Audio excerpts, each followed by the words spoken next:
So, how's your fantasy football season going? What's that you say? Your starting running back has already pulled both hamstrings, and your sleeper pick is still sleeping? Well, it's not too late to save your season and win huge cash prizes at DraftKings.com. DraftKings is the destination for one-week fantasy football. That means no season-long commitments to busts and bench warmers. Never again will injuries have you combing the waiver wire at 2 a.m. Every week is a brand new season at DraftKings. Just pick your contest, draft your team, and follow the action live. Renew old rivalries with friends and play them every week. Or try 50-50 contests, where the top half of all entries win cash. Even if your current fantasy team is circling the drain, you can still win huge cash prizes at DraftKings. Don't wait. Start your new season at DraftKings.com now. Use code TAKE and play free with your first deposit. That's code TAKE to play free for your share of over $100,000 in total prizes this weekend. Only at DraftKings.com. Eligibility restrictions may apply. See site for details.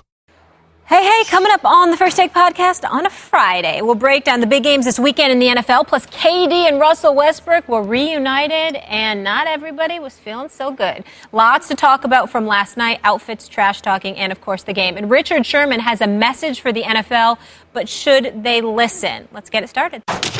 Come on in. Welcome into First Take on this Feel Good Friday, folks. Good morning, Max Kellerman. I'm fantastic. Stephen A. is in Vegas, and listen up, people. He's pulling a Max Kellerman here because he is going to be calling the Manny Pacquiao-Jesse Vargas fight tomorrow. Are you already nervous? Can you focus for today's show?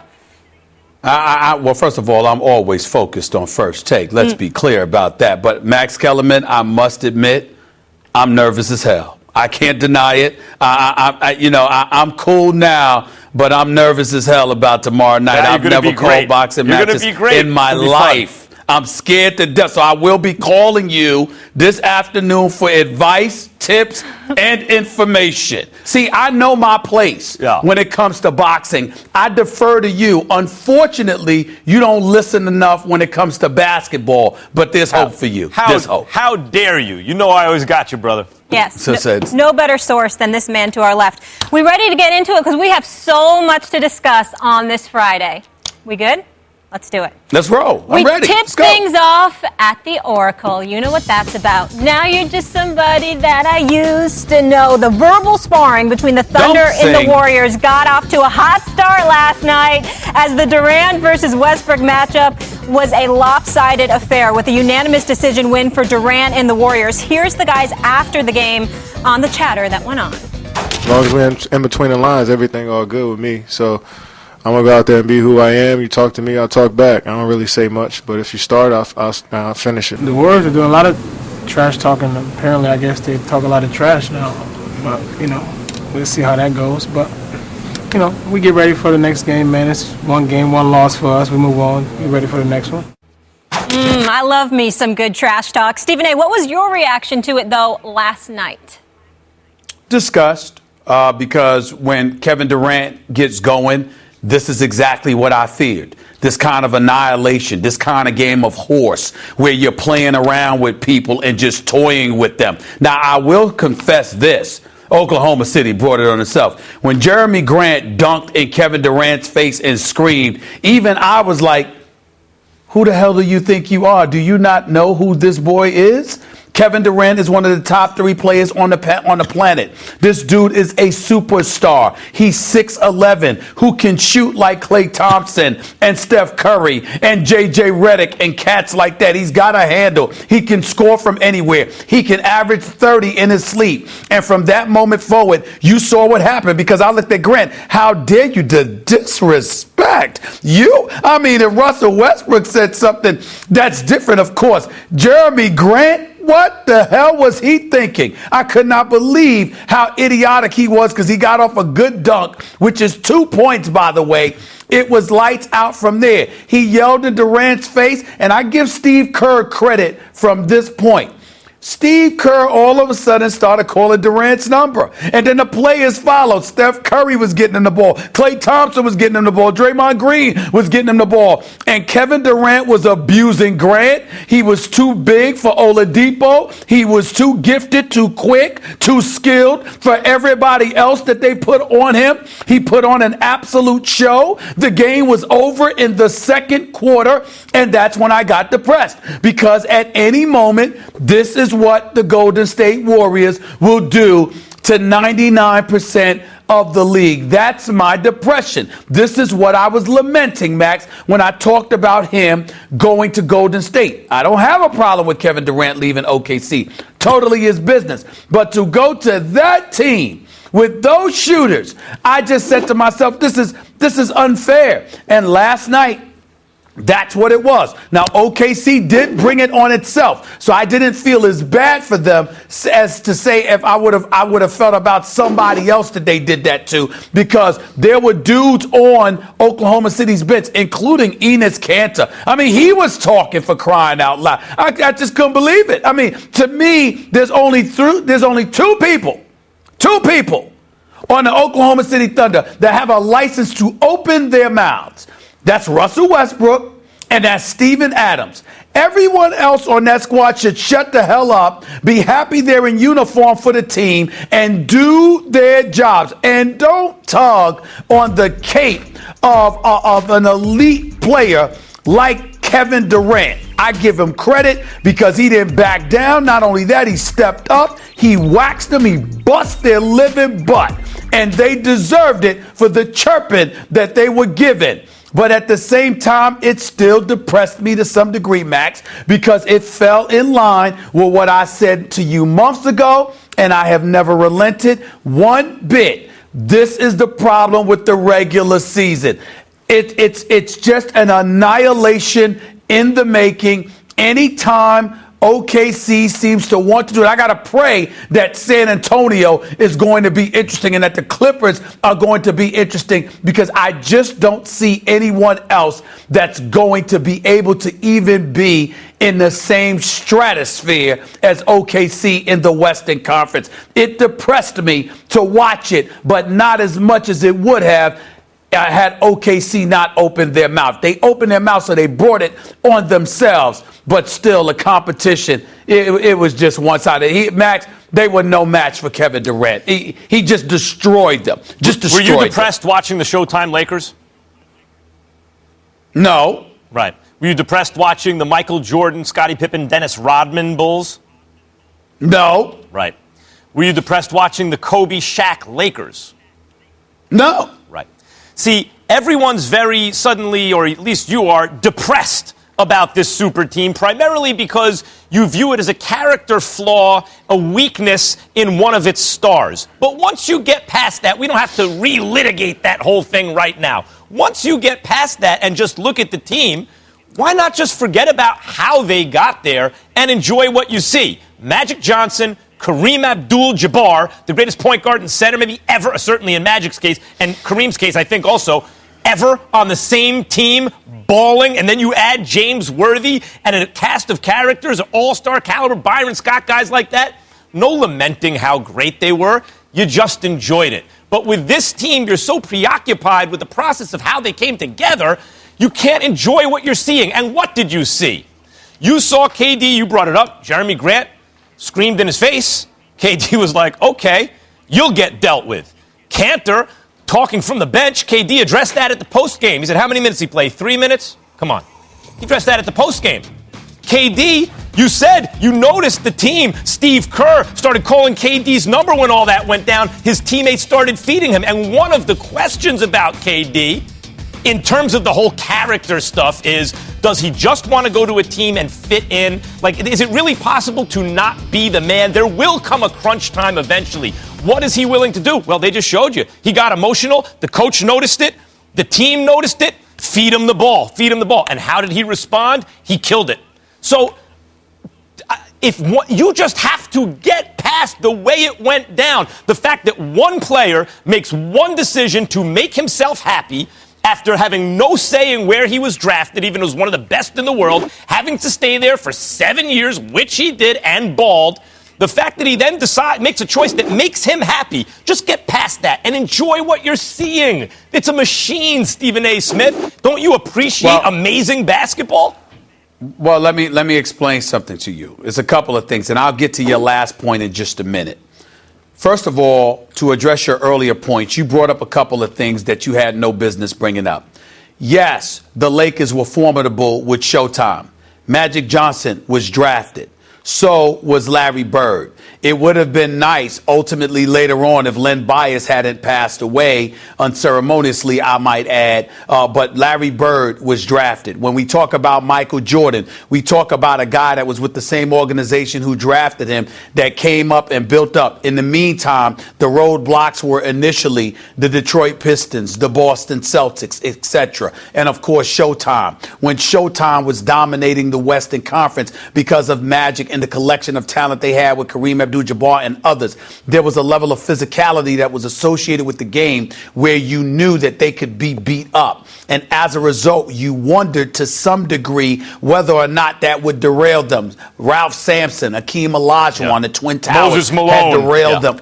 Had derailed them 1 year, Moses Malone, et cetera, et cetera. What I'm saying to you is that because of the way the game was, you still had to be, even though they were favorites, you knew that they could potentially be knocked off. I'll give you an example. How about the Bulls? When Michael Jordan, I'm going to the Bulls. When the Bulls had won the title, if you recall, Pat Riley's initial year there, Anthony Mason and the Charles Oakleys with the Ewings, the Xavier McDaniels and those guys, they took those dudes to 7 games because the physicality of the sport and the way that it was allowed you not to have to meet them eye to eye talent-wise because there were rules that facilitated you compromising their talent. In today's game, you could get a technical foul for having bad breath, for crying out loud. So as a result, you can't really touch these dudes. So your perception is that by today's rules, a super team like Golden State is so lopsided in terms of talent, no one else has a chance.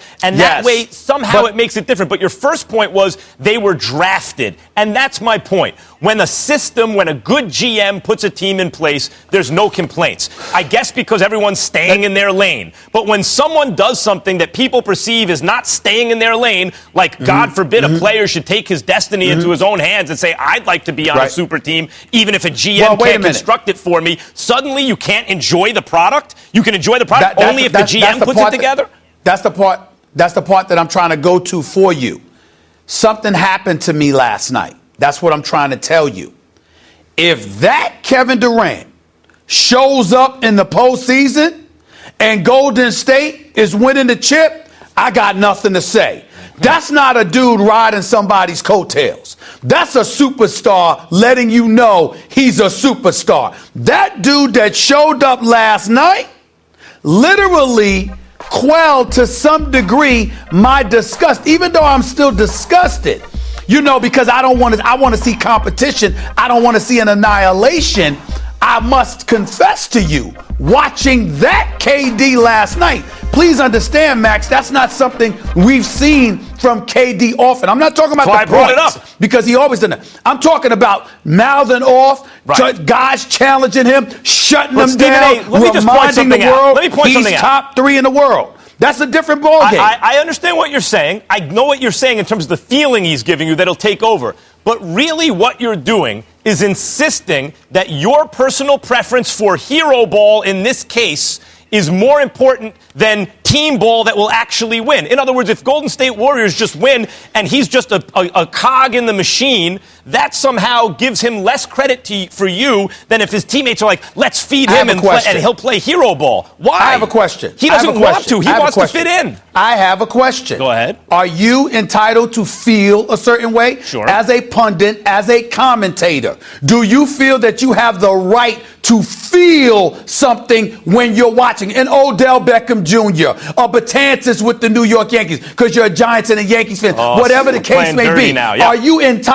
Are you entitled, Max Kellerman, sure, to actually feel something from the crevices of your soul? Sure. Are you? Yes. Then what the hell are you bothering me for what I feel? I'm pointing I out. want competitive basketball. I don't want an annihilation every night for 82 games. You want competitive basketball in two senses. In one sense, you want close games, right? I want stars colliding. I don't want stars aligning. I want stars colliding. Okay. I want to see who's the man. But that's what I want. You want it, but in Kevin Durant's case, you want it to boil down to a hero ball competition between him and LeBron James. And truth be told, do I. I'd love to see them go back and forth in the finals and it come down to Durant and LeBron. But maybe Durant's preference, which has been my point all the time, is I don't want, that's a world I'm not trying to live in. Well, maybe that's a world Westbrook's trying to live in. Let me go with this team. See, that's a stop. Let me go with this team. I'm not asking you about the Redskins. I'm asking about yours. I'm asking you about yours. Your preference, man. Right? Don't give me what Kevin Durant's preference is. You ain't him. Let him speak for him. What the hell do you want to see? My preference is for Kevin. Do you want to see stars collide, or do you want to see them aligning with one another and blowing everybody out? Sure. What do you want? Sure, but I don't want to tell a star the kind of star he needs to be. If Kevin Durant wants to be the kind of star that would fit in well in San Antonio, he just happens to be playing in Golden State, that's his business. And if he can win that way, great. Okay. Now, ultimately, will I give him as much credit as I give LeBron? No. But that's the path he chose. I'm never going to say he's better than LeBron because he did it that way. So Choir Boy Kellerman just doesn't want to have a problem with anything. He wants to get along with everybody. What if LeBron could be a free agent next year? LeBron could be a free agent. Hold on. LeBron could be a free agent next year, in a couple of years. What if LeBron just sat up there and there was room and LeBron just said, you know what? I want to go to Golden State with Steph, Clay, and KD. Did that already, you gonna like that too? He kind of did that too? He kind of did that already. He did not kind of do that. He did not. Chris Bosh don't belong in this conversation. Best players in the world. Please. He kind of did that already. Enough. Chris Bosh don't belong in this conversation. And I like Chris. But come on now. All right. He don't belong in this conversation. We got to go to break. I see stars colliding every morning right here. It's so lovely. And we're going to get into the subtle troll job by Westbrook. Official photographers that were in the house will react to that a little later in the show. You're slick, and I appreciate that. You can't support that with the evidence. I thought I was done with stuff like this. I can't believe what I just heard. Let's get back to being serious for a second. You're just deaf when you want to be deaf. Well, as usual, you're wrong, Stephen A. Smith. You will make an argument 1 minute based on what you read, other times based on the eyeball test. I don't want to hear broken clock is right twice a day. Today! Damn it! The clock is right. The American people will not be disappointed. I can't wait for this because sometimes I feel like I work with two politicians, and I mean that with love.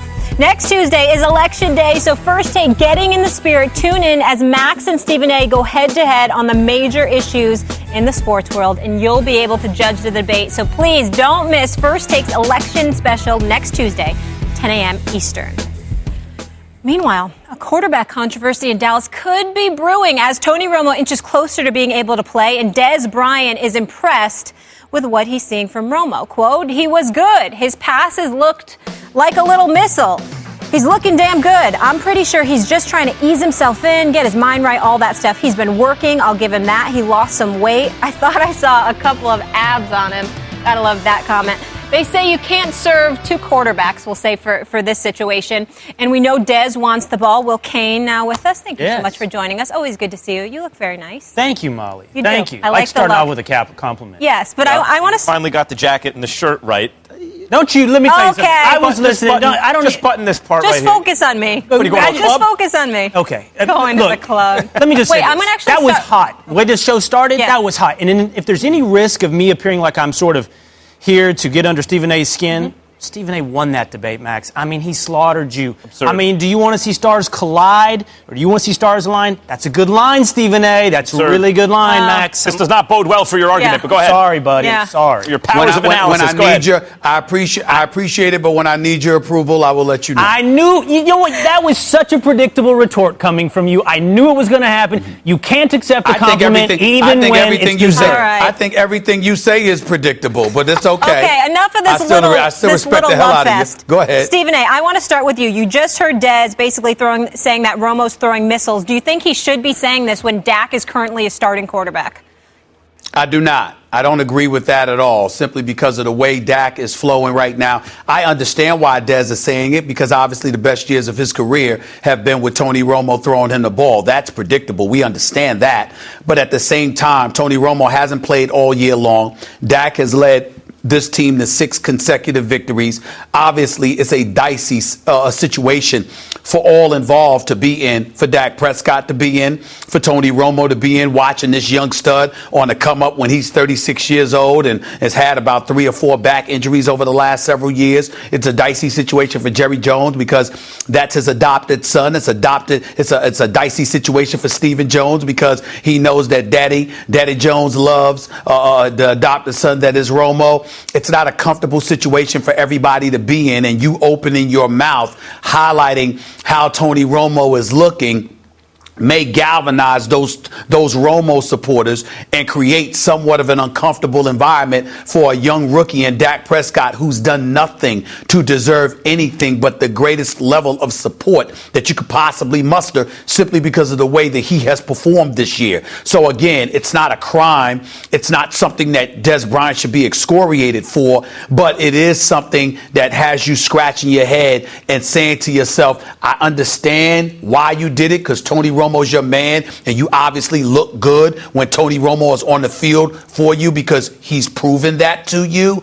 But right now, the way things are flowing, why would you put this young kid, Dak Prescott, in that kind of situation, understanding how those words coming from you could be interpreted or misinterpreted? It wasn't cruel, but I just think it was unnecessary. No.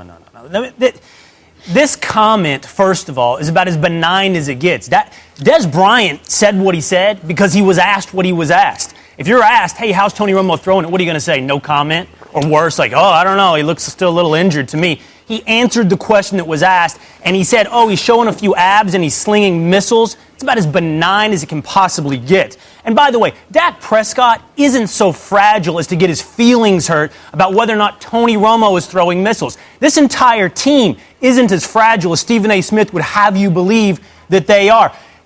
Watch these videos. You can see them online. There's loops of Tony Romo giving Dak Prescott advice on whether or not blitzes will come again from the Eagles or not. He's supporting Dak all the way through. There's some articles put out by Mike Fisher on Scout talking about this team has unique strength and chemistry, buying each other dinners, rookie dinners that the entire team shows up to, rookie dinners that the entire team splits a $55,000 bill for, getting together voluntarily on their bye week to hang out. This team has something special going on. It's not fragile. It's not capable of being disrupted by a random comment. That being said, Tony Romo should replace Dak Prescott. He is the better quarterback. The numbers bear it out. Let's get to that in a second. Let's get that in a second. Let's get that because I think that's one at a time. Yeah, let's take it one at a time. First of all, I agree with Will here.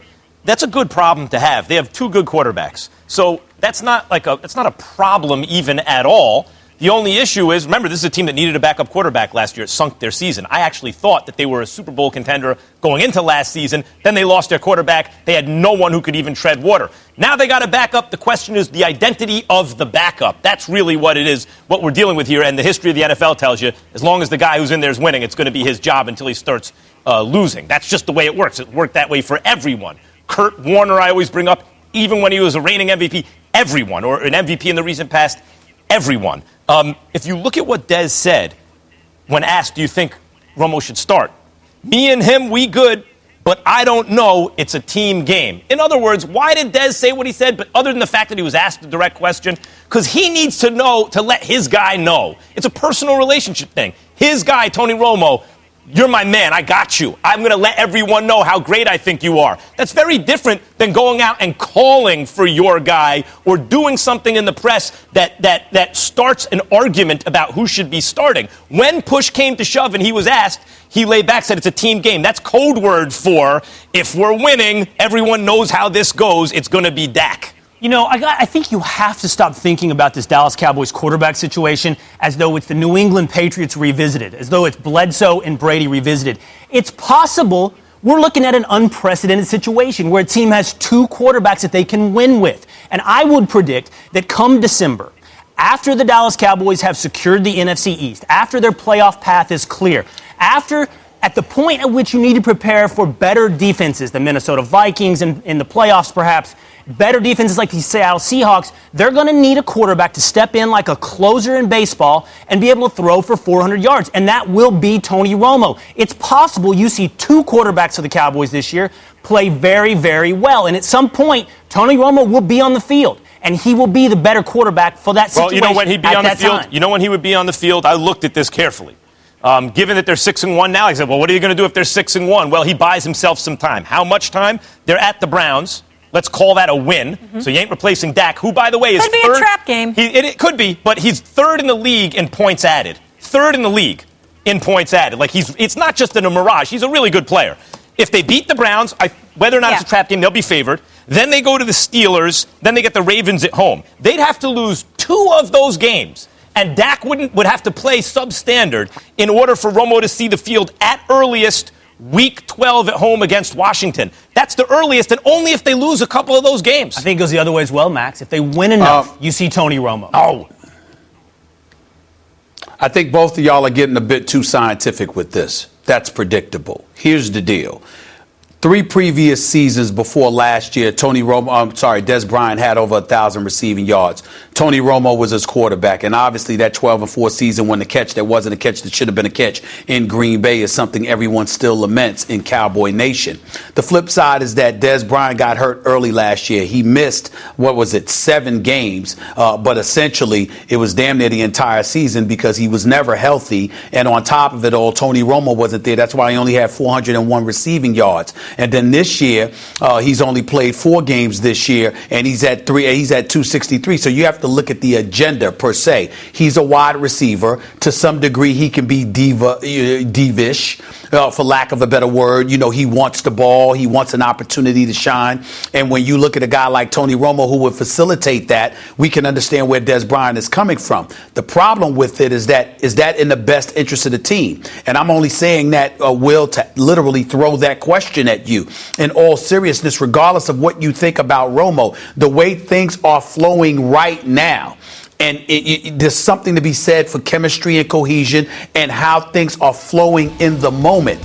Whether you say something or whatever the case may be, no matter how benign it may appear, there, as a reporter for over 20 years, I can assure you, there have been situations that appeared so benign just because of a quote. And then we would find out later on that it wasn't absorbed that way. And when you're dealing with divas, you can never summarily dismiss something as benign. I'm here to tell you that right now, Will, because there's usually more to it than that. And that's why I think that you should take Dez's comments. Again, he wasn't being malicious or he didn't have malintent. But the bottom line is, was it wise for him to say something like that in this particular moment? You've got to at least ask that question because of the position he plays and the agenda that probably came attached to those words. But you're making that analysis respectfully through 20 years of reporting and knowing some divas and seeing previous quarterback controversy situations. And what I'm telling you is this isn't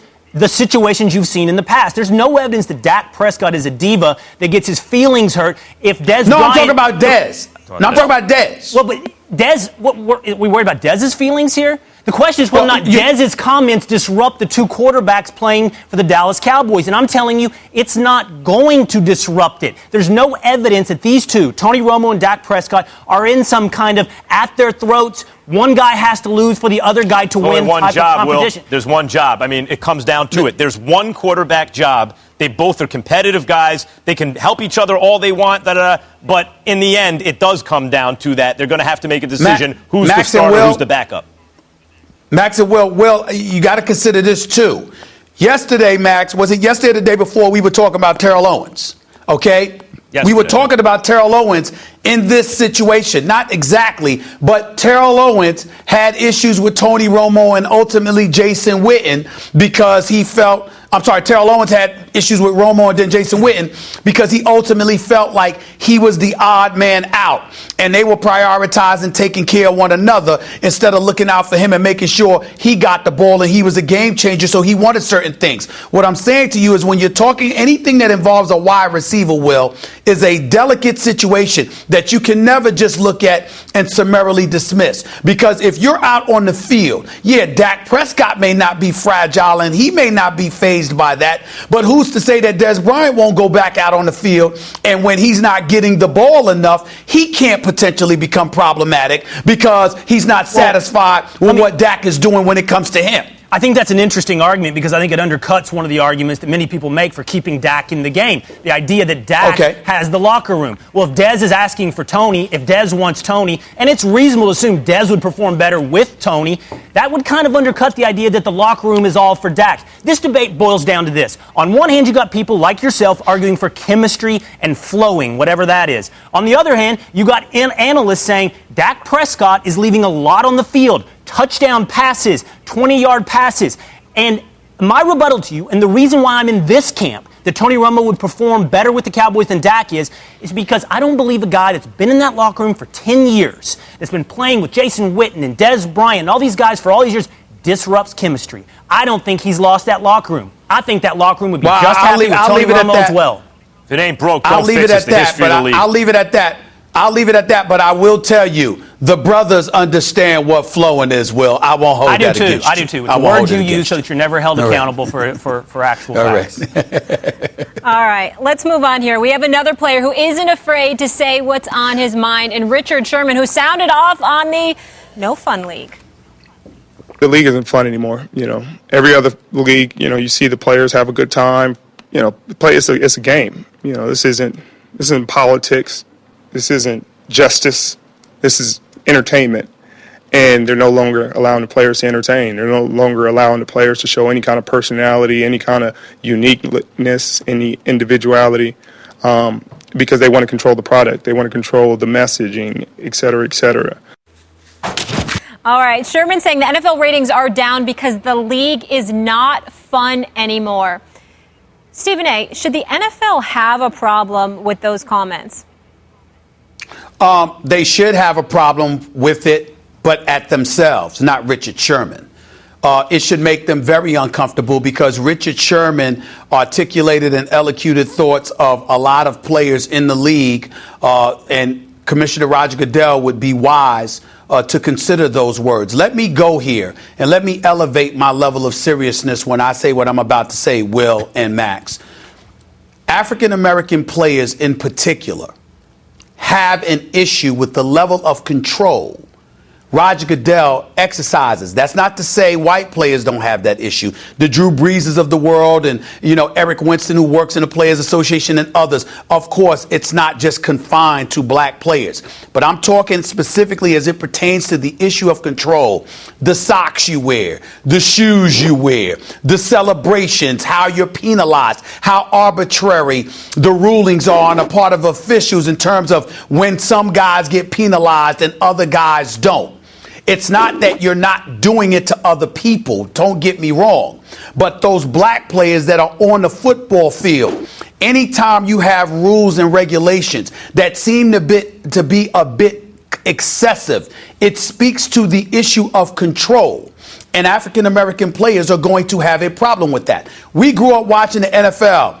Billy White Shoes Johnson preceded primetime Deion Sanders. And there were plenty of players in between who celebrated and what have you. It contributed to elevating the popularity of the sport.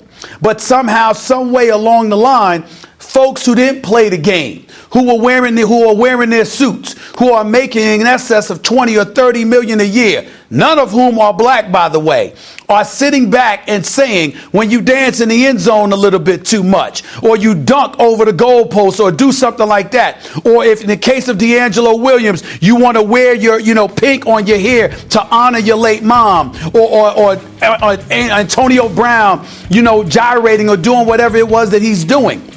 They're looking at it and they got a real problem with it because the NFL seems so hell-bent on restricting expression And when that happens, you're going to have players that are going to have a significant problem with that because they're thinking about the fact that they're putting their bodies and their health on the line to elevate the popularity of the sport. They're thinking about the hard salary cap. They're thinking about how the NFL meticulously chooses who to market to promote its sport and who not to. They're thinking about all of these things. And then on top of it all, when they're starving for recognition and they want themselves promoted, and you've got these things restricting all of that, you got a lot of players, particularly of African American descent, who are incredibly uncomfortable with that, and they actually have, at least to some degree, a case. It is something Roger Goodell should listen to, the league should pay attention to. Look, it's not lost on me that this is a league of almost all white owners. They're referred to as the owners, and largely black African American labor. And the white owners insist on a code of behavior, at least on the field, that hews closely to a kind of puritanical ethic. Now, the Puritans founded this country. That's in a lot of the kind of DNA of America. And there are a lot of great things about the Puritans. You know, I mentioned the work ethic and modesty and all those things. But that can cross the line and become prudishness. And it also, when those sensibilities, when that culture crowds out or doesn't leave room for cultures from the margins that are trying to gain access, not just gain access, but influence, and have had an influence on the mainstream, you know, you get pushback. I think a lot of that goes on in baseball with celebrations, but that's not a predominantly African-American league.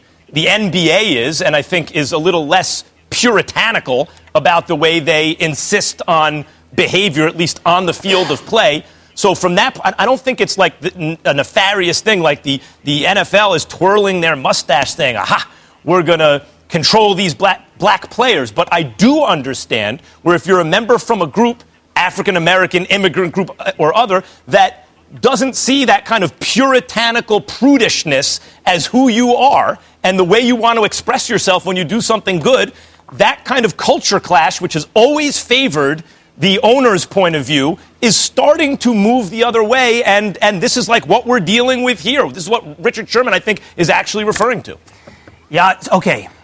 I think we don't have a ton of disagreement on this. First of all, the NFL's motivations. The NFL's not out to get back black players. The NFL's not out to control black players.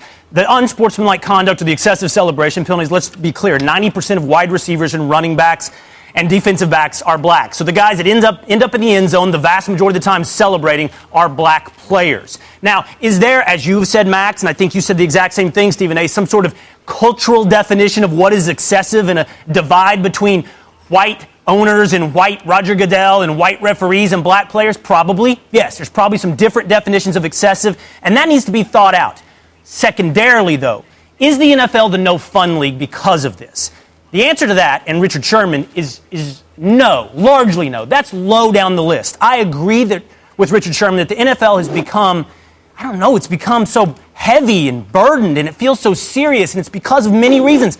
I don't endorse all these. I'm analyzing it. It's because of the infusion of politics. Yes, it has something to do with the protest. It has to do with political issues of any stripe divisively making their way into what is an escape entertainment. It has to do with the saturation of the product. Too many games, too many low quality of games. And I think, and this ties into now Richard Sherman and you, Stephen A., over-legislating. Just too many penalties altogether. The refs appear to be too much a part of the game, from the big to the little, from holding and pass interference to celebration. These are the problems the NFL has, but Richard Sherman's excuse or explanation is low down the list. Well, let me respond to what you said. First of all, before I retort, I want to say that I appreciate your response. I take no offense to what you said about the owners and what their agendas are not, or whatever the case may be. I disagree with you, but you have a right to your opinion. I take no offense. I found nothing offensive about it remotely. But it's important that you understand something that you said. You said the owners are not out to get black players and stuff like that. I certainly wasn't implying that. What I'm saying is, by virtue of what Max articulated, the fact that in 2016, where you have plenty of black folks out there with money, that good old boys club that owns NFL teams, there is not a black owner amongst them at all. And so even though that may not, quote unquote, be their intent to restrict, to hold back from an expression perspective or anything else, the actions of African American players, the fact that you have no representation, no diverse representation amongst the ownership, and these players who are being curtailed, who are being stymied in terms of their expressions, primarily happen to be black. Yeah, the rules apply to everybody, but from a cultural standpoint, they know what they're doing because a lot of those white players act the way that the owners act because there's a cultural identification that they share with one another, whereas black players do not. They're different. They're different people. They come from different cultural backgrounds. Right. They think differently. They feel differently. They express themselves differently, but they're beholden to rules and regulations from individuals that have no relation to them whatsoever, but profit off of them. Well, and that is where you have a problem. Well, I don't think we disagree. I don't know where we disagree. Actually, when the NFL instituted excessive celebration penalties in 1984, that, like pass interference, is inherently subjective. It's always, what is the line? What is too far? And yes, I agree with you. Once you ask that kind of subjective question, you're going to get cultural divides. You're going to get people who have disagreements on what excessive is. And I agree, that's a problem. The NFL's not going to fix this, by the way, of creating more rules. Like,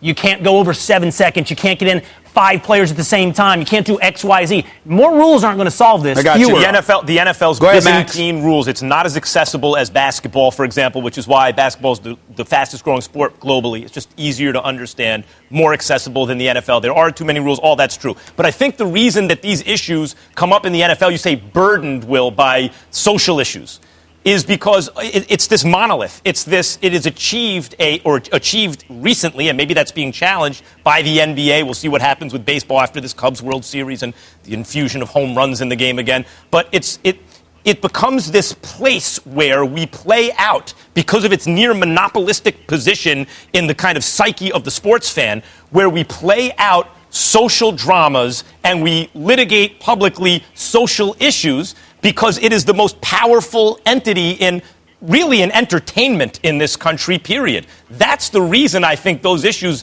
get attached to the NFL. I think any sport in the NFL's position, by the way, this happens to ESPN or any very powerful and dominant institution. These kind of issues will come to them because that's what occupies the minds of the fans. I'm not doubting that's true, Max, and I'm not actually saying whether it's right or wrong, but I'm telling you the NFL is paying the price for it. People treat this as entertainment and escape, and if it ceases to be I don't know what it can do about that. Well, but the dancing is entertainment, too. That's true. I got a last comment to add. Yep. I got a last comment to add. Mm-hmm. The NFL in America is king.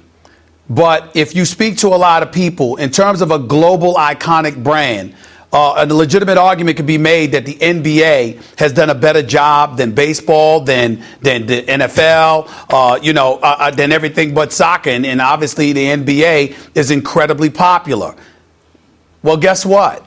It also happens to be more diverse, not just in terms of the body of players, but their willingness to market those players. It's not an accident that Max Kellerman pointed out the other day, the average age of baseball's audience is 53. The average age of the NFL's audience is 47. The average age of the NBA's audience is 37. And obviously that younger demographic is what all the sports league covets. So the NBA is incredibly successful. And maybe, just maybe, the fact that they have an owner in Michael Jordan who is black, who is a majority owner, who is not the first, the second, because Bob Johnson was the first, and he was with the Charlotte Bobcats before Michael Jordan took over and changed their name to the Hornets. The bottom line is you got 2 African Americans that were the first to be majority owners for major sports in this nation, and they both are affiliated with the National Basketball Association, not the National Football League, not Major League Baseball, and it is a sport that unapologetically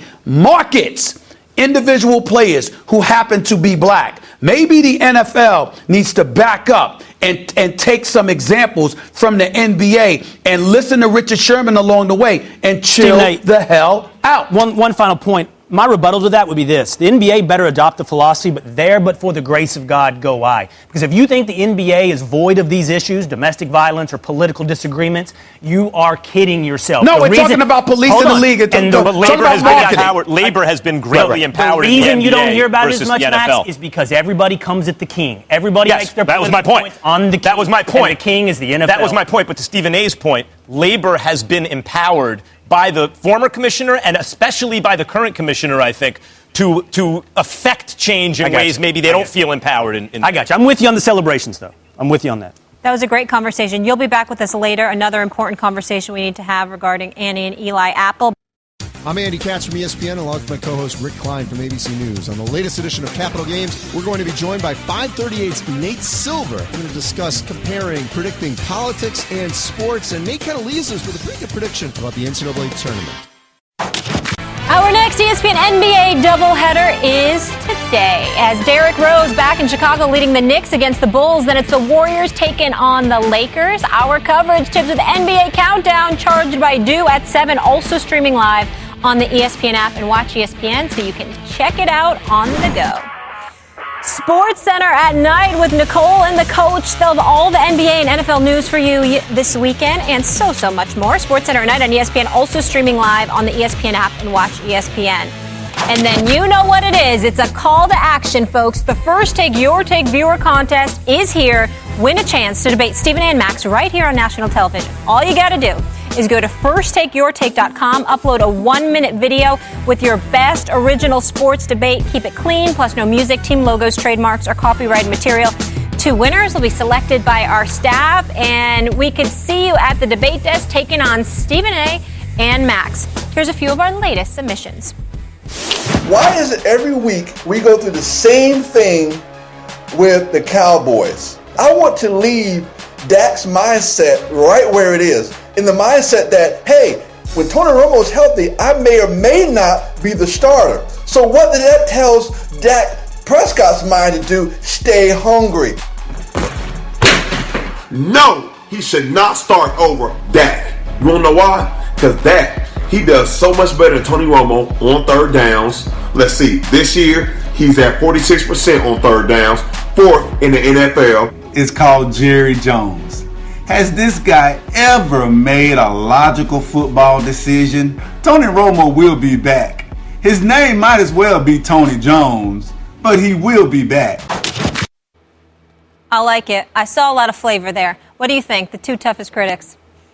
Well, I didn't. The guy that shoved his paperwork or his books off the table, that's a bit dramatic. He engaged in hyperbole. It came across as phony. He was trying too hard. He's disqualified. I liked the last it. brother, I didn't like it at all. He has no chance. He better show up with another video. That ain't working. I know you don't want to say hyperbole of all people, but it came off as fake, right? Is that what you're saying? I liked it. It was passion. Well, listen, you can call it whatever you want. I'm as real as it gets. But yeah, let you're me tell real, you this. but hyperbolic, yes. Well, I can be hyperbolic when I'm annoyed. That's all. In that case, you call it hyperbolic. Anything compared to you is hyperbolic because you're a choir boy. You understand that? That's why I would appear hyperbolic, Max Kellerman. All right, that's just the way it goes. You're aware that choir boy doesn't mean always right. That's a different. You must think choir boy means always right. Let me tell you about those videos. I agree with Stephen A. Smith on this one. I think choir boy means wanting to be loved. That's what I think it means. I want to be loved. Worried about that. I'm not worried about it. I'd expect a little more. Again, I agree with Stephen A. If you're gonna have a prop that you want to use, then you got to find that place in you that really wants to use that prop. Don't just use it because you brought it.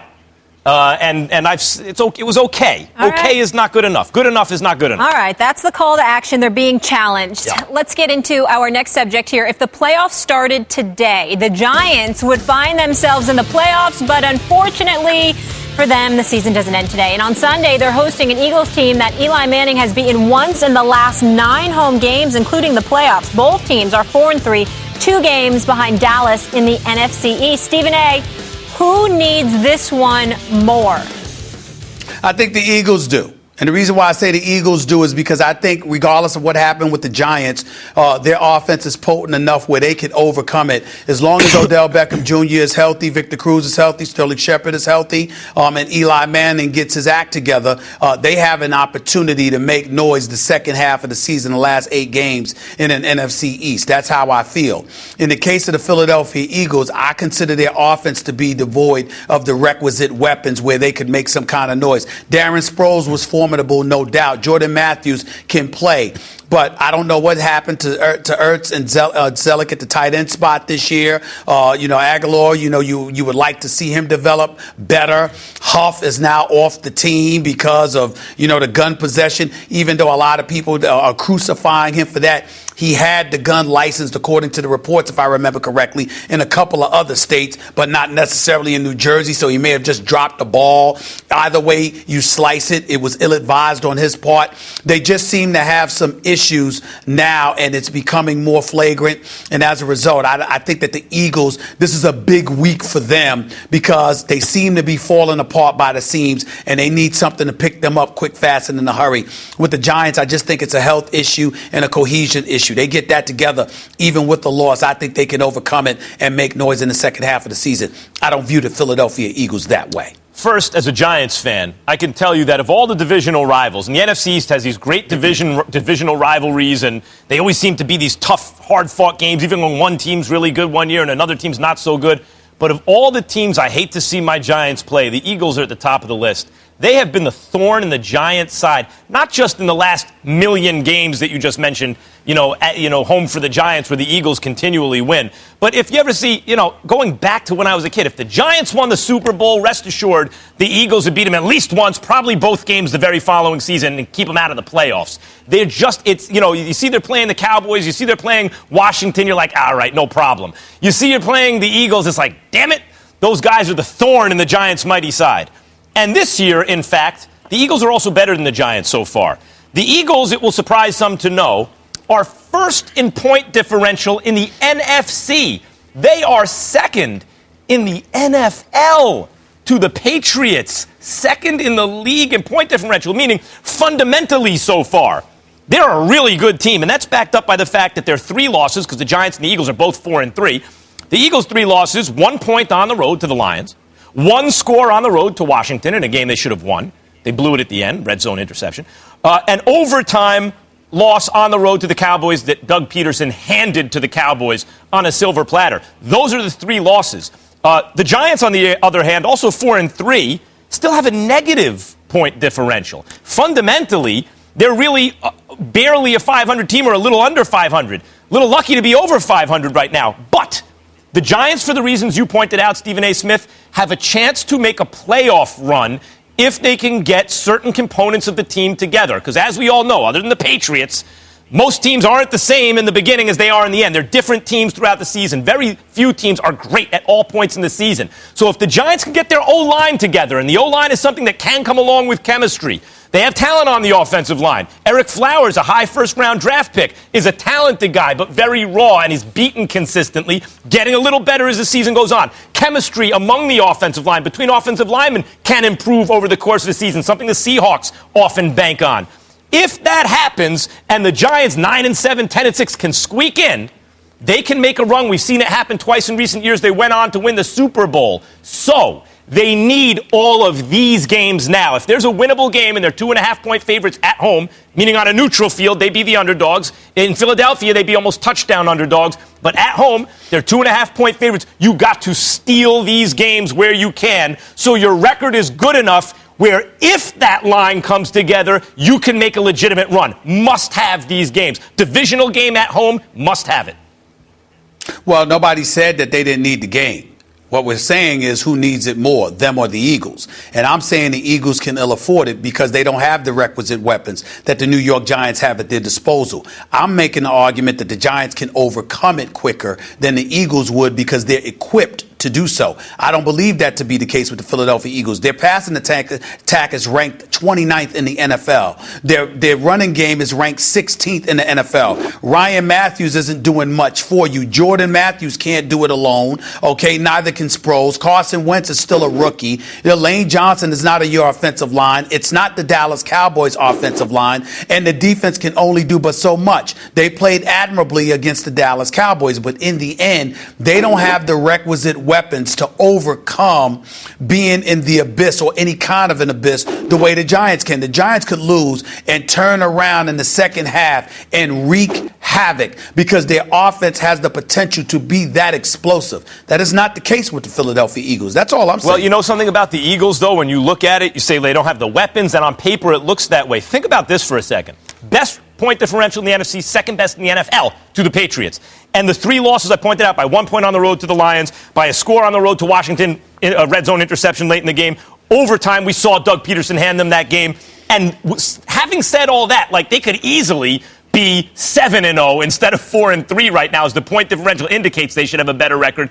Think about this for a second. That's with all those drops. Their receivers dropped the ball a lot. And with all of those don't get me started with drops, Green Beckham. He hasn't caught a pass yet, as far as I'm concerned. I'm speaking facetiously because obviously he has. But Green Beckham drops passes. We all know this. Let's also take into account that the Eagles opened the season with 3 victories. The win against Pittsburgh was obviously legitimate. They annihilated them. But the first 2 games against Cleveland, against Chicago, there's nothing that we should write home about that with that. And then with the Minnesota Vikings, Minnesota comes into the game. There is no Adrian Peterson. Stephon Diggs isn't healthy. Sam Bradford is back in the mix, and the offensive line with 2 missing tackles were pretty much decimated, so they didn't protect Sam Bradford at all. You could take credit away from Cleveland and Chicago, sure, but the wins against the Steelers, who were flying high at the time, and Minnesota, those are not really Minnesota for me. Those are really good wins. Those are Stephen A. And that's with so all that point differential stuff I went over, all those clauses. That's factoring in those drops. A few receivers hold on to the ball. It's a problem.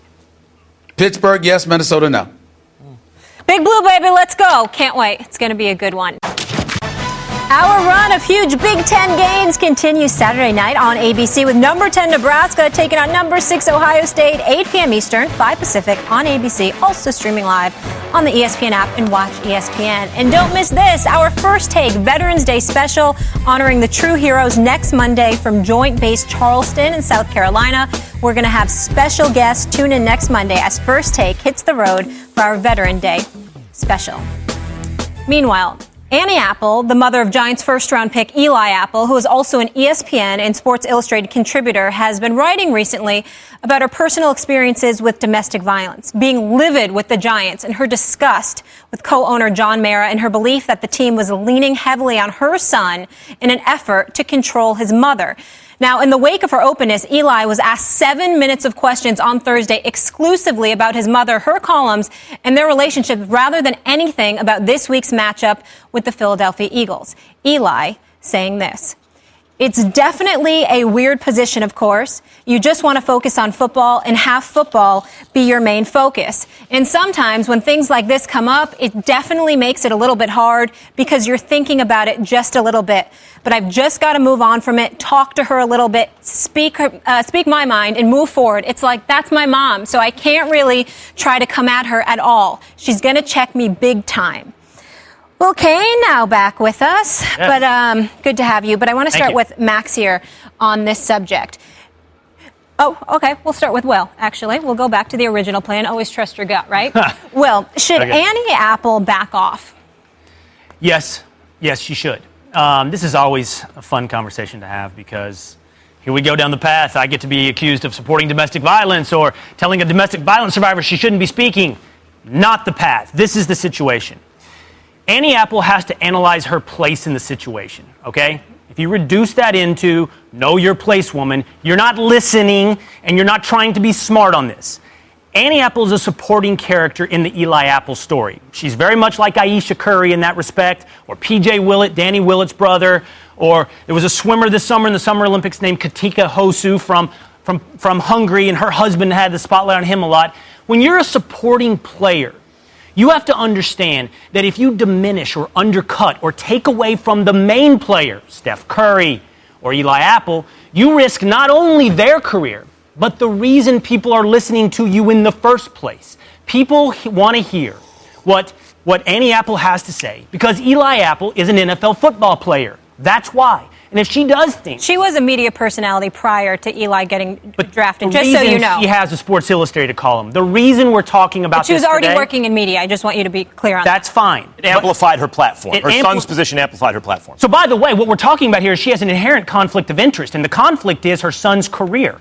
So she is doing something ultimately that can diminish her own voice. It doesn't mean I don't think her perspective is important. It doesn't mean I don't think her perspective is something we should hear from. But she should understand and she should personally be able to analyze what she's doing here and potentially how it affects her son. But secondarily, you bring this up, Molly, she had a professional career as a pundit or an analyst before this. Well, she has a responsibility as well. And in this latest column, I think Annie Apple is irresponsible in several ways. Let me just give you a few of those. Number one, I am extremely sympathetic to Annie Apple's past and what she's been through. She has definitely unique perspective on domestic violence. But that does not give Annie Apple special insight or knowledge on why the Giants did what they did. She accused them of acceptance and passivity when it comes to domestic violence. Does she know something we don't know about why John Mara decided to give Josh Brown a one-game suspension? I don't know. I don't know all the analysis that went into it, and I can't leap to the conclusion he doesn't care about domestic violence. That's number one. Number two, she said in her column, he didn't call her. The Giants didn't call her after her column. Well, they don't have a responsibility to call her. She's not the center of this story. She's actually not even a part of this story, and that leads us to number three. She has said the Giants, and she's livid about this, are leaning on Eli to tell her to stop.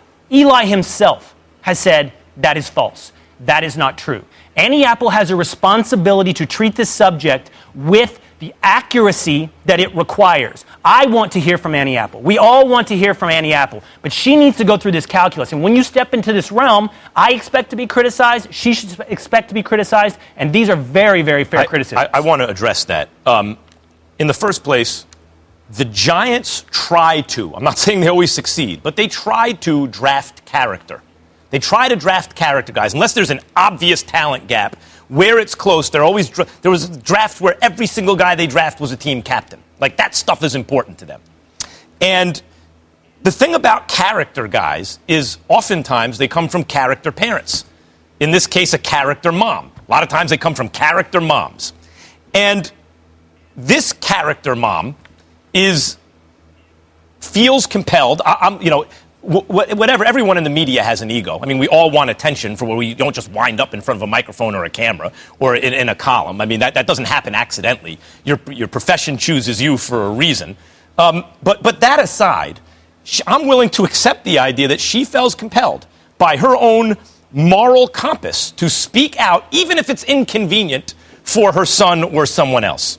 And I would say that in this case, rightly or wrongly, according to your analysis, but in her analysis, she's holding the Giants to their own standards, their purported standards. And my view about the Giants and why it would have been a good idea to reach out to her is rather than run from that, what the Giants might want to do is run toward that and embrace it. And I think that would go away, considering her perspective that you mentioned on this subject, having survived it.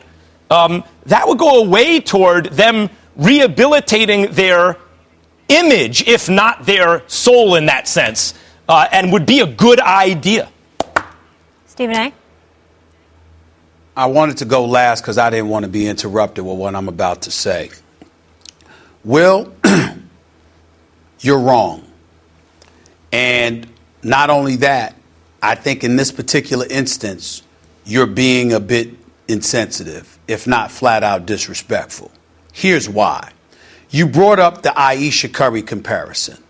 Ayesha Curry is a wonderful woman, but at the same time, she spoke about trying to get into the arena conspiracy. She talked about racist cops in Cleveland or whatever the case may be because of something that happened with a relative of hers. And then she accused the NBA of being fixed. Those are things that had something to do with the game, to the point where, with all due respect to the wonderful woman she has proven herself to be, it put Steph Curry in a position where he had to sit up there and talk about his wife after losing Game 6 of an NBA Finals. Okay? So what I said at the time about Ayesha Curry is something I should have said about Bill Clinton, because whoever's in the spotlight, you got to look out for them, because they're the ones in the eye of the storm, not you. In the case of Annie Apple, there's no comparison here. She is on the record saying she is a domestic violence victim. That is a far more serious situation. Number two, she's pointing to John Mara, how he handled the situation, combined with the quotes that he gave, which is why she highlighted in a column talking about he was insensitive, dismissive, and callous, because she pointed to things that he said, his actions, and how we learned in the aftermath of Josh Brown's transgressions, how the Giants were, dare we say, exercising a dereliction of duty in terms of how they conducted themselves in that matter. So if you are Annie Apple and you're commenting about Eli Apple and how he's being used on the field, or a coach's decision or something like that, that's far different. To sit up there and to say that a mom shouldn't ingratiate herself into football matters and how her son is being utilized, you would have a point.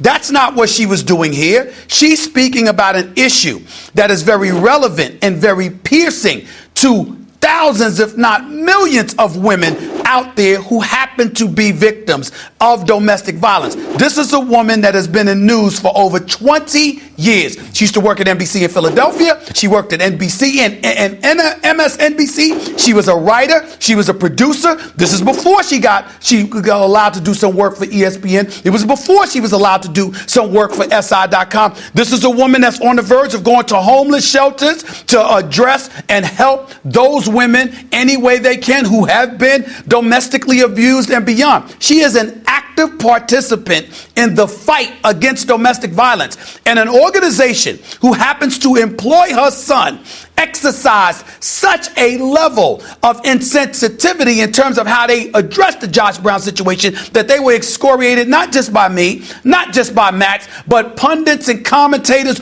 all over the place, because there was no question that the New York Giants could have and should have done a better job in doing so. So to sit up there and to bring Annie Apple to the equation and to talk to her about knowing her place and all of this other stuff, what place is there? She's a victim of domestic violence. She's speaking about them as it pertains to domestic violence. She isn't somebody that's talking about Eli Apple on the football field or the Giants on the football field. She's talking about a sensitivity on a part of an organization who was supposed to be first class that exuded anything when it came to Josh Brown. If I may, I don't want to interrupt you, Stephen A. I wanted to grant go ahead. You deserve it. I don't want to jump in, but we're running out of time. And I have to say this. It's possible that I'm wrong. It won't be the last time. It isn't the first time. I don't think I'm wrong. But I'm not insensitive. And I'm not being disrespectful to Annie Apple. Disagreeing with someone and questioning their criticism and analysis is not being disrespectful. And if we can learn anything in this entire equation, whether it comes to race or domestic violence, it's the guy that nods at you vacantly and tells you you're right on everything is not the guy that is respecting you. On the merits of this, you said Ayesha Curry forced Steph Curry to sit up there and answer questions. So did Eli Apple. He had to spend 7 minutes specifically talking about his mom. But you also brought up the seriousness of the issue. I completely and utterly respect Annie Apple and what she's been through, but I also know this, Stephen A., it doesn't make her infallible. It doesn't mean everything she ever says is right. Well, I agree with that. And she can't be wrong. And on this situation, Eli himself has said she is saying things that are false. The Giants are not leaning on me. What I'm here today saying is this. Just because you've been through something doesn't mean you can't be questioned and doesn't mean you're right on everything. And Annie Apple, in this situation, has gone too far. Well, she said things that are irresponsible. We have to go to break, but you talked about her responsibility earlier, and I think it's her responsibility to stand up for domestic violence victims as a survivor herself. She can't just sit by and watch. Even if it's inconvenient for her son. Even if it makes her son uncomfortable. No, listen. even though it makes her son uncomfortable, this is for the greater good, and this has to be done. And it is for the greater good. It is for the greater good. But let's also remember the impetus for it all was how the Giants handled the situation. That was the impetus for her opinions. It's not like she just said something. The Giants exposed themselves I need to say one exercising more a level of insensitivity in all this. You mentioned earlier that this was maybe primarily for media attention. I can tell you, I know these two have suffered tragedy. Anybody that's suffered tragedy in your life, something like this, it is so hard to open up emotionally and to put yourself out there and to relive those kind of events. She's doing this purely for the other victims, to be a voice, and as Max mentioned earlier, a moral compass. Molly, all of that can be true, and all of that goes unrebutted from me, but it doesn't absolve you of I'm sorry, let me finish. It doesn't absolve you of the responsibility of treating this conversation, a very important one, with the respect the truth requires. Of course. And she had said things in this column and inserted herself into the story in ways that do go beyond simply the cause. Causes cannot run over the truth. Wait, let me just say, what you seem to be arguing is you simply disagree with her analysis of the situation or her conclusion about the situation, not her right to be saying it or the fact that she is saying it. You disagree definitely with her not her right to be saying it. She definitely has a right to be saying it. Whether or not she's saying in the right place at the right time and saying the right things is certainly up for debate. And that's what she doesn't have a right to say that Eli Apple is being stymied from being supportive of her or whatever the case may be. But I get you there. But her position on domestic violence as it pertains to the New York Giants, she has every right to say what she said. Well, no one is questioning her right. She's qualified to say it. No one is questioning her right. And by the way, just about Eli Apple, the way he's handled it, when I said character mom, character guy, I think he couldn't be more kind of open about it and handling it any better than he is. He's in an awkward position. And I just don't want victims to be excoriated from speaking out because of the backlash they'll receive. More First Take after the break. Stay here. A picture is worth 1,000 words. Just ask two official photographers. In case you're confused, let me explain. So we all know Westbrook likes to take fashion risks, right? But this ensemble, it might have a deeper meaning. So KD loves photography, and he was the official Players Tribune photographer at last year's Super Bowl. Then fast forward to pregame last night for their first meeting, and Westbrook went hard with the subtle troll job, an orange smock that reads official photographer. Madrid, I saw the photographers walking around with the thing on, and I asked the young lady, can she give me one? Because I thought it was a great fashion idea for upcoming collection. So I just thought it'd be a good something I can wear. Something I thought it was pretty cool. Why'd you decide on it tonight? Just because I wanted to. There's no particular reason. There's no story behind it. It's just that because I wanted to wear it. I don't wear anything for nobody. I wear what I want to wear when I want to wear it. All right, Max, what does this outfit say about Westbrook? He's not being slick. I mean, he's got a photographer's bib, because KD, people put two and two together. KD was a photographer for the Super Bowl, is a hobbyist, apparently. So Westbrook, let me just get this straight. Before the game, said it's just another game. I prepare the same for everybody. Westbrook, by the way, I got to preface this. My favorite player to watch. My favorite player. I'm usually Team Westbrook. But he says my favorite player to watch. He says, I prepare for every game the same all year. And he's been great all year. 5 games now. Last night, a guy who was averaging 37 and change with 10 and 10, by the way, for an undefeated team, ran into the guy that dumped him. Like, let's not get this bent. Durant did the dumping. Westbrook got dumped. He's salty about it. I mean, he has feelings about it, which is why he's trolling Durant in this way. He goes 20 points on 4 for 15 shooting from the field, Stephen A. He said it was the same old, but his behavior before the game didn't say that, and then during the game didn't say that. It wasn't the same old, and I hate to say it because I'm saying this about my favorite player. I think Westbrook played himself. Well, it appears that he played himself because they got annihilated last night. They got embarrassed. But had he played the way Durant played, and they had won the way Durant and the Warriors had won, that would not have been the case. Did he play himself a little bit? Okay, fine. But let's understand why. Let's understand that he was provoked. Again, here's where it gets tricky on this particular day. And here's where it gets a bit convoluted. The normal KD that we see, who tries to come across as the good guy, doesn't want to ruffle feathers, he's trying to make people happy, etc. Nah, that doesn't coincide with what his actions have typified, because he's the guy that put Russell Westbrook in a bad spot. Not because he left, but how he left and what he left Westbrook to answer for as it pertained to his decision behind us leaving OKC. But when KD shows up and is willing to put on that black hat and tell him to go kick rocks and I'm going to bust your butt because you ain't on this level, and he goes out there and he shows it, all right, then it does make Westbrook look a little silly, because you've done what you've done to bring attention to yourself, and then you went on a court and your team got annihilated. So that's what we're looking at here, and that's what we have to pay attention here. Westbrook, to me, sat up there and said, we'll see them again. This is one game. They talking junk now, the whole nine. The reality is that the Oklahoma City Thunder don't appear to be good enough to deal with the juggernaut that is the Golden State Warriors. It's a damn shame that it is that way, because the more that it appears that way, the sillier Westbrook is going to look doing things like that. And if what you're about going to do those kind of question, things, Stephen, I want to ask you a basketball question. You say I don't ask you enough basketball questions, but that's not true, and we both know that. No, I said you don't learn enough. That's what I said. Like I learned from boxing from you. You don't learn enough from me. That's what I said. Do you buy Westbrook's claim that he wasn't trolling KD, that it wasn't about not at all. KD? Right. Not at all. I said that. Not at all. I don't buy that at all. We accept he was trolling KD. Then I also find it weak that he wouldn't own up to it. See, there are three. Listen, you told me something about basketball. You put me up on something I learned that blew my mind when you told me that Jordan in his prime would talk smack and antagonize guys off the court. And I assumed as soon as you told that, being a boxing guy, like Ali, he's trying to get a mental edge by getting under your skin, throw you off your game. And you said no. You said this on the air a couple months ago. No. Jordan wanted to motivate you to be the best version of yourself. So basically, when he took your soul, you knew and he knew that he took your best and beat it.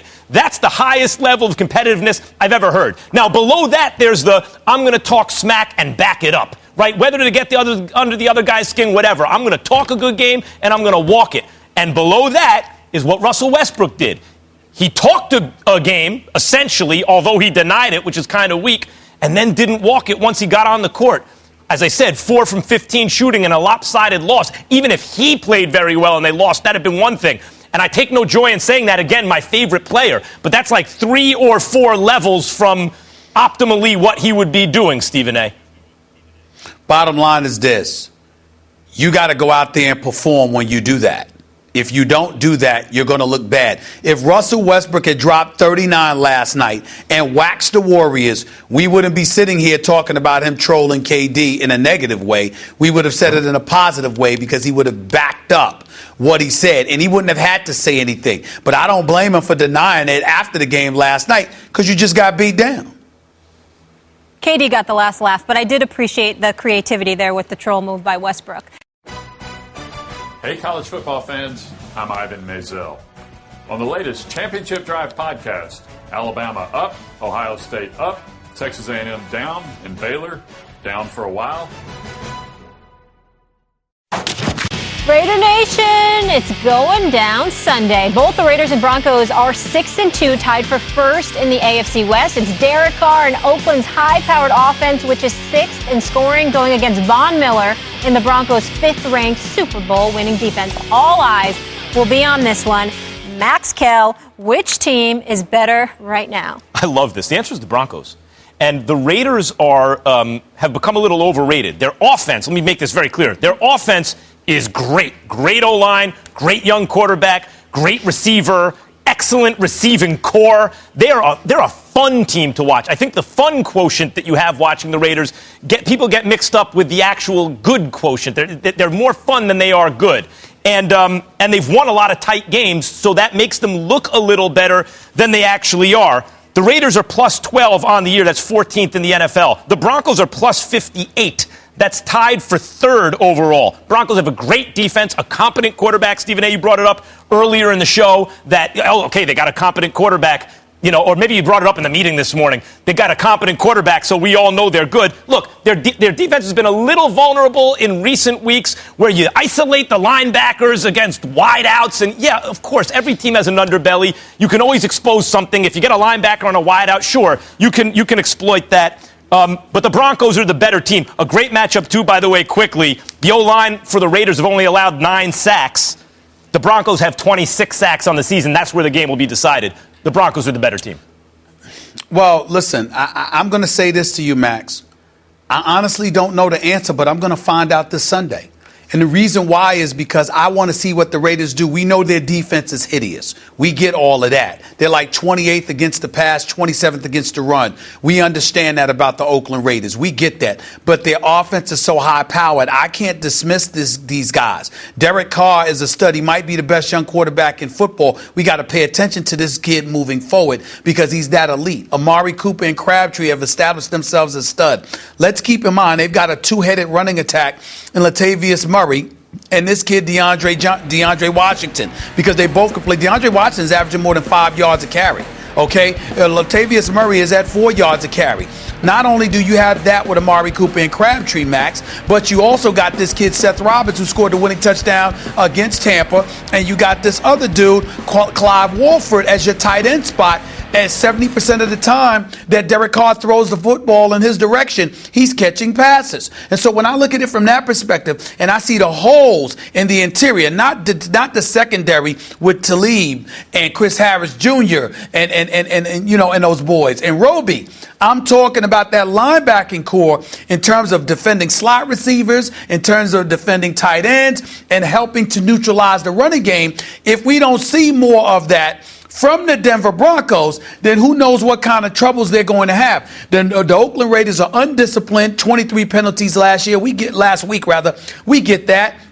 Their passing defense, their defense against the rush, hideous. We get all of that. But if your offense is so high-powered that you don't get to see that defense that much, and Denver's offense is not high-powered, particularly with the absence of C.J. Anderson, because we're going to find out what Devontae Booker can bring to the table now that he's going to be the focal point out of that backfield, it can get interesting. The Raiders always have a punch. What happens Sunday night. The Raiders always have a puncher's chance. I get the feeling that everyone's a year early on the bandwagon because everyone wants to see what's going to happen. They need another year to fix the defense. 6-2. The Broncos are Super Bowl champs now. The Raiders need another year to fix that defense, be Super Bowl contenders. Oakland favored by Malik Jackson and Danny Trevathan are gone from the Broncos defense. Just win, baby. More First Take after the break. Stay here.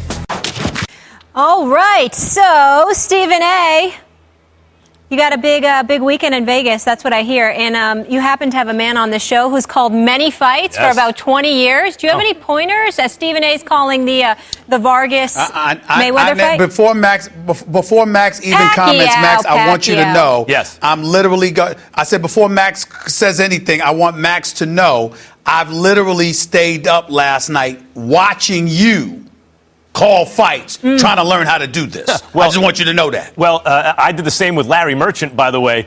And I will tell Stephen A. Smith, I will tell you that you know boxing. You and I chop it up about boxing for years now, going back. Who do you think is going to win, Kelly Pavlik or Edison Miranda? Like, Stephen A. is a hardcore boxing fan. So I have no pointers for you because what I would say is just say what you really think. But do you really need to be told to do that? I don't need to be told what I think, but I mean, Dan, when I'm listening to you call fights, you not only call what you see, you call what the rest of us haven't seen because you study these fighters. I mean, I know some of these guys, I haven't seen a couple of these guys. I'm nervous, man. I'm tuning in to hear Stephen A. Smith's call. Me too. And there's a pre-show. Well, wish me luck, because damn it, I need it. You're going to be great. You're a natural at everything you do. It's going to be great. We'll see you guys Monday. Thanks so much for listening to the podcast. Catch First Take weekdays, 10 a.m. Eastern, 7 a.m. Pacific on ESPN2.